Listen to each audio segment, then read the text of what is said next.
Day one, we like to go straight through to Woody Cape. We would paddle towards Sunday's River as a checkpoint, make sure each one gets accounted for.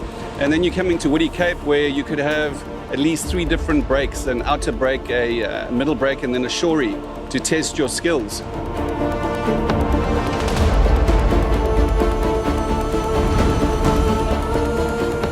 I think day one traditionally has been sort of sets the tone. So I think a lot of the guys take day one super serious. They give it a lot of respect. It is 80 Ks, it's really tough. And just eating and drinking well, being super conservative in the beginning is probably the most important thing. It's quite hard to be patient for 50 or 60 Ks before you start racing, but I think that's the best way to tackle that first day. Day two, obviously starting from Woody Cape, it's got its challenges and you've got to be on top of your game. You've got to keep a level head. We move on to Kenton on Sea, which is quite tricky because you need to know where you're coming in. So advice to competitors is get your GPS points in and just make sure you know where you're coming in. And getting out at Kenton can also give you a little challenge. And then coming in at Port Alfred. Port Alfred's a world-renowned surf breaker as well.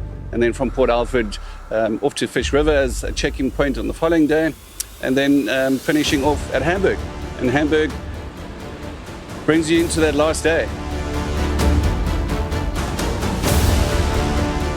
From Hamburg off to Kids Beach, and then Kids Beach through to the Orient or Nahoon Beach. We're still going to make a final call on the finish, just depending on shipping lanes and a few other little queries there.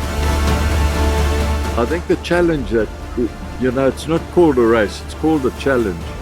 And that is the challenge, is 4 days and you've got the sea throwing everything up at you, you've got the winds to contend with. That is the challenge.